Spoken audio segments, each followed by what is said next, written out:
नमस्कार, आप देख रहे हैं 89 स्वदेश। मैं हूं अजय शर्मा और ये है मार्केट के महारथी सेगमेंट की शुरुआत। हमारे साथ आज निमिष चंद्र जुड़ रहे हैं। निमिष, बाजार में एक बहुत ही पैनिक लाइक सिचुएशन दिखाई दे रही है। हालांकि थोड़ी रिकवरी आई है सुबह से, लेकिन ये जो ओवर द वीकेंड मामला निकल के आया, एक तरफ यूएस के इकोनॉमिक डेटा ने डरा दिया कि शायद रिसेशन आएगा, बट रिसेशन आएगा तो रेट कट भी ज़्यादा बड़े होंगे, जिसकी अभी तक क्लैरिटी नहीं थी।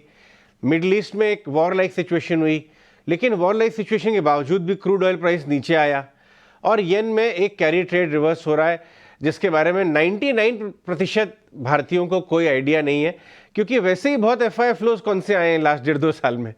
तो इतना पैनिक होने की सिचुएशन है क्या? हाँ, ये कह सकते हैं आप कि शायद हम 3-4 साल में इतना चले हुए हैं, तो थोड़ा एक part of the bull run correction.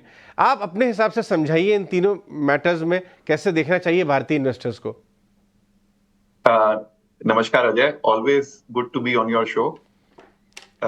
एक एक करके वील लुक एट एलिमेंट्स, जैसे कि ग्लोबल मार्केट्स और इंटरेस्ट रेट कट।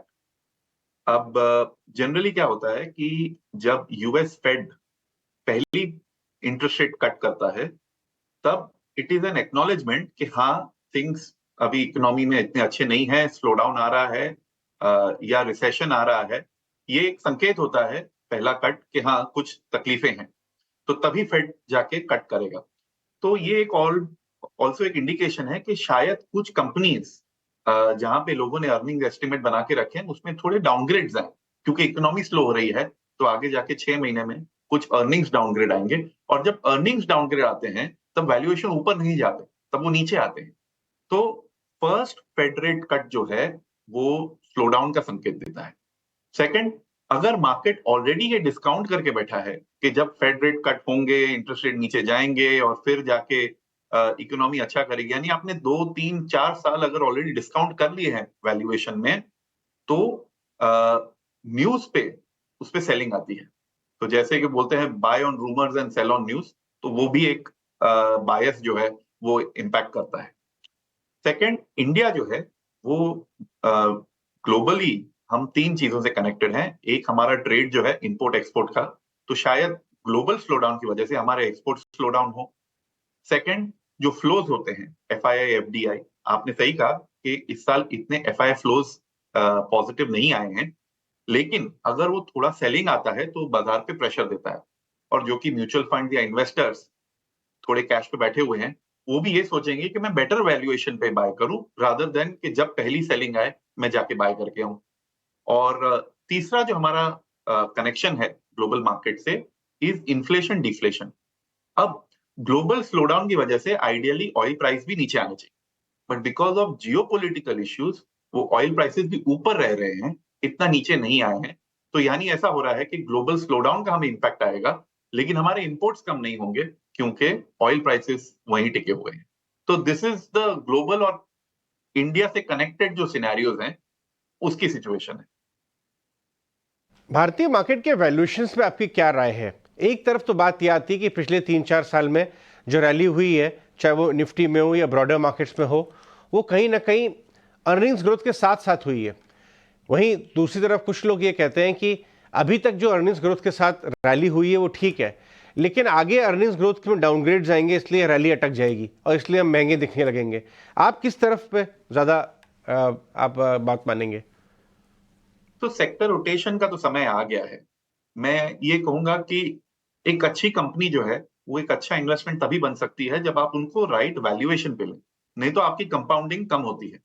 अगर कोई थीमेटिक सेक्टर्स हैं, जैसे डिफेंस या जो कुछ स्मॉल कैप कंपनीज रही हैं, जिनमें आपने वैल्यूएशन इतने हाई कर दिए हैं और उस हिसाब से आपके एक्सपेक्टेशन भी इतने हाई हो गए हैं उस कंपनी से, कि अगर जरा सा भी कुछ डाउनग्रेड या नेगेटिव आता है तो उनके स्टॉक गिर जाते हैं। सेकंड, अगर वो कंपनी अच्छा भी कंट्रीब्यूट करे या एग्जीक्यूट करे अपने ऑर्डर बुक्स को, तो अगर आपने ऑलरेडी उसे 3-4 साल का हाई वैल्यूएशन दे दिया है, तो एग्जीक्यूशन के बाद भी भाव वही रहेंगे, तो आपकी कंपाउंडिंग कम हो जाती है। तो समय है अभी अपने पोर्टफोलियो को रीलुक करने का। ऐसे सेक्टर्स या ऐसी थीम्स देखें जहां पे अभी भी वैल्यूएशन गैप बाकी है, जहां पे ग्रोथ पिकअप हो रही है या सिक्लिकल टर्न अराउंड हो रहा है, वो देखना जरूरी है। मेरे हिसाब से एफएमसीजी, फार्मास्यूटिकल्स, ये ऐसे एरिया हैं जो आपको थोड़ा लो बीटा एक्सपोजर देते हैं, यानी उनका रिस्क थोड़ा कम होता है और उनमें अर्निंग्स ग्रोथ भी अच्छी है, उसमें टर्न अराउंड भी दिख रहा है। तो ये सेक्टर्स जो हैं वो सेफ सेक्टर्स माने जाएंगे और थोड़ा कैपेक्स साइड से इनमें शिफ्ट होना चाहिए और ओवरऑल स्मॉल कैप साइड और मिड कैप साइड से थोड़ा लार्ज कैप में शिफ्ट होना चाहिए। चलिए पहले कंज्यूमर की बात कर लेते हैं। कंज्यूमर में कौन से हिस्से पे आप सबसे ज़्यादा कंफर्टेबल हैं? Traditional FMCG companies, low value retailers, जूते बनाने वाली कंपनियां, किस तरह की कंपनीज पे या आप कंज्यूमर थोड़ा हाई एंड की तरफ भी जाएंगे, प्रीमियम की तरफ? So most of the time अगर आप देखें लास्ट 3 साल में हमारे यहाँ हम कहते हैं ना वो जैसे के शेप रिकवरी रही है, जो हाई एंड कंजम्पशन अच्छा कर रहा है, ट्रैवल अच्छा कर रहा है, बट लो एंड कंजम्पशन अच्छा नहीं कर रहा है। अब मुझे ऐसा लगता है कि इस साल से आपको रूरल में रिकवरी दिखेगी। मॉनसून ठीक चल रहे हैं इस बार, जो भी इनिशियल डेटा आ रहा है इस साल का फॉर रूरल कंजम्पशन वो अच्छा आ रहा है। काफी एफएमसीजी कंपनी ने कहा है कि अब उनको टर्न अराउंड दिख रहा है रूरल में। तो रूरल से रिलेटेड जो कंपनीज हैं, प्राइमरीली जो इसमें स्टेपल्स कंपनीज आ जाएंगी, कंज्यूमर स्टेपल्स एफएमसीजी कंपनीज आ जाएंगी और कुछ ऐसी कंपनीज जो रूरल को केटर करती हैं जैसे कि टू व्हीलर्स हैं, ट्रैक्टर्स हैं, उनके नंबर्स यहाँ से शायद अच्छे रहेंगे। ऑन दी अदर साइड कुछ अगर इन्फ्लेशन प्रेशर की वजह से अगर अर्बन में कुछ स्लो डाउन आता है तो वहां पे कुछ आप स्लो डाउन देखेंगे।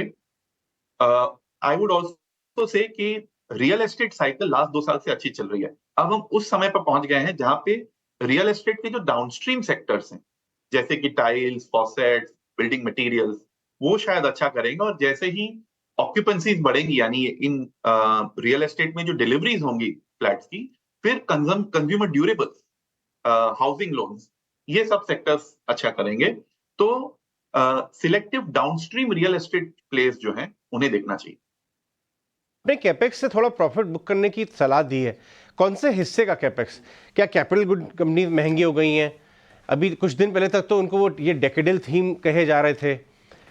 और कुछ ऑटोज जो मैन्युफैक्चरिंग है, कौन से मैन्युफैक्चरिंग में आप ट्रिम करेंगे अपना एक्सपोजर? तो जैसे मैंने कहा कि एवरीथिंग इज अबाउट कि मैंने प्राइस में क्या एक्सपेक्टेशंस डाल दिए हैं ऑलरेडी। हाई वैल्यूएशंस, आप ये समझिए कि high valuation means high expectation. अब उन कंपनीज को जब तक वो कोई सरप्राइज ना दें आपको, वो हायर वैल्यूएशन बैंड पे नहीं जा पाएंगे। वो शायद उससे उसी लेवल पे रहेंगे या उससे डाउनग्रेड भी हो सकते हैं। तो जहां पे हाई वैल्यूएशन है, एक्सपेक्टेशन हाई है, वहां पे थोड़ा कॉशियस हो जाना चाहिए। अगर हम देखें लॉन्ग टर्म स्ट्रक्चरल थीम, हमारे हिसाब से पावर सेक्टर और उससे जो रिलेटेड कंपनीज हैं वो एक स्ट्रॉन्ग स्ट्रक्चरल थीम में है। उनके नंबर्स जो हैं वो स्टेडीली अच्छे या बीट कर रहे हैं। कुछ दूसरे सेक्टर्स में जहां पे डिफेंस या कुछ है, वहां पे हमें वेट करना पड़ेगा कि ये एग्जीक्यूशन कैसे होता है।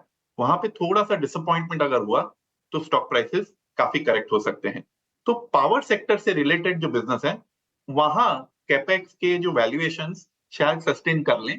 Manufacturing is a very large theme. मुझे मैन्युफैक्चरिंग में ऐसा लगता है कि सबसे बेस्ट पॉकेट आज होगा फार्मास्यूटिकल मैन्युफैक्चरिंग, जो हम कॉन्ट्रैक्ट रिसर्च और ड्रग डेवलपमेंट कर रहे हैं। ये सेक्टर ऐसा है जहां पे कंपनीज अच्छे वैल्यूएशन पे अवेलेबल हैं। यूएस में आपने सुना होगा कि बायोसिक्योर एक्ट के बारे में चर्चा हो रही है, जहां पे इंडिया में शायद आउटसोर्सिंग की अपॉर्चुनिटीज बढ़ जाएं। ऑलरेडी कंपनीज उसका संकेत कर रही हैं कि उनके इंक्वायरीज बढ़ रही हैं, उनके आज इस बार के जो रिजल्ट्स और कॉन्फ्रेंस कॉल रहे। तो मेरे हिसाब से pharmaceutical is actually a better way to play manufacturing. Metal sector जो है वहां पे again I am worried, globally metal prices नीचे आ रहे हैं। Be cautious on that sector. बहुत बहुत शुक्रिया हमसे बात करने के लिए, और बाज़ार में कैसे बिहेव करें और कैसे अपने पोर्टफोलियो को इस समय नेविगेट करें, ये सारी जानकारी हमें देने के लिए।